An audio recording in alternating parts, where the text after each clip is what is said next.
Alright, so we're looking for some vinyl record dividers. Let's see what old Google brings up here for results. Oh, I've heard of this company before. Wow, these are pretty attractive. Scroll down, see how much this thing costs. Whoa! Man, okay, a little bit more than I was looking to spend, and even by comparison, this one looks dirt cheap, but I think I'll make my own.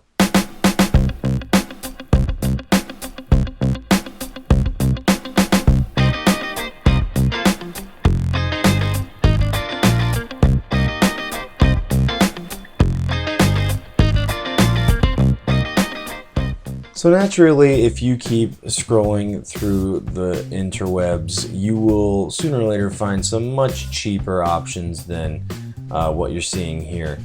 Of course, our goal is to make it ourselves, so that's what we're going to do instead. I've got a whole bunch of luan left over from old projects that happens to be just the right thickness, and it's great because it's got a slightly darker outer layer, so as you carve beneath it, it exposes the lighter material and making good contrast for the engravings. I love challenging myself to use my CNC machine to make things, mostly because I actually don't have a whole lot of other options. I don't have a scroll saw, I don't have a bandsaw, I hate using my jigsaw.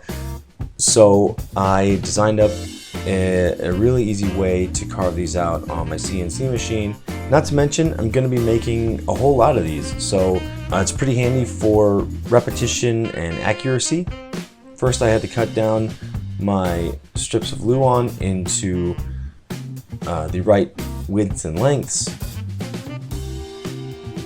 And while I'm doing that, I could tell you that if you're interested in seeing more of the design process in Vectric Aspire, I'm not going to do that in this video, but I have a whole bunch of other tutorials about design for CNC operations, and you can find links to those in the top right hand corner of your screen right now. Also, if you are new to our channel, feel free to click in the bottom right hand corner of your screen and subscribe. Follow along with all the stuff that we do. The spoil board of my CNC machine has got a little dowel pin, acceptors, and threaded inserts for hold downs. And basically, once I line a sheet up where I want it, I'm going to assign an XY0, and then the machine constantly knows where every new sheet of luan is going to be. There's going to be a whole lot of safety comments coming at me in the comments, I think, about how I'm not holding these down with anything but my hands. And the reason for that is, it's a very low-key operation. I know exactly where it's going to go every time. So I really didn't have a problem doing with it, and my goal here was to produce a whole bunch in a speedy way, so I was okay with it.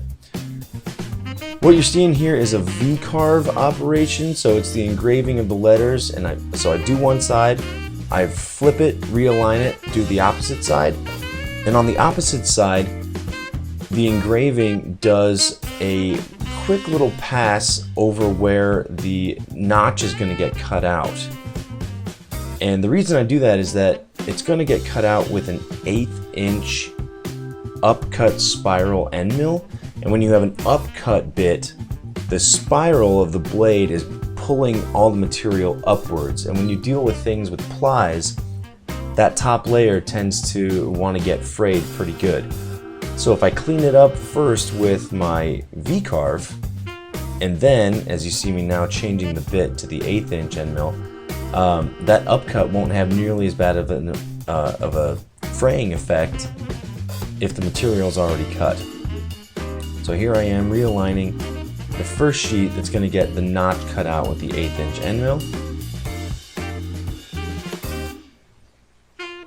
It leaves 3 tabs so the material doesn't run away from me when it's done.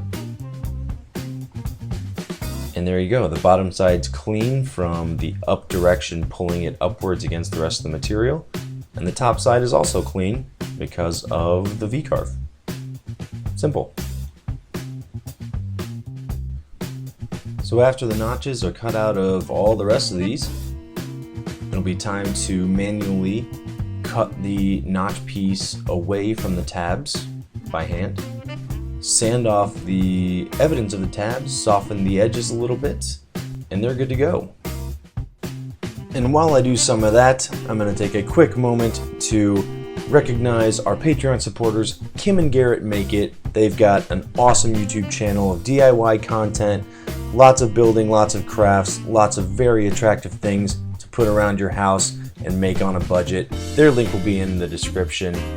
Thanks so much, guys. I chose not to bother finishing these with any kind of clear coat. They're going to be indoors on bookshelves between records. This is not a sale. I'm not selling these. I'm just giving them to some friends, and those guys didn't seem to care too much. You may know that Anders and I are both school teachers. During the school year, it's pretty tough to get out regular content, as you might have noticed by our hiatus. But guess what? It is June, and we've got a handful of weeks ahead of us that we're committed to bring some more regular content to the channel. So please, stick around, subscribe if you aren't, and hit that bell so you are notified when we put new content out. Thank you for watching Do It. I'm Simon. I sure hope you enjoyed this quick little build, and we'll see you next time.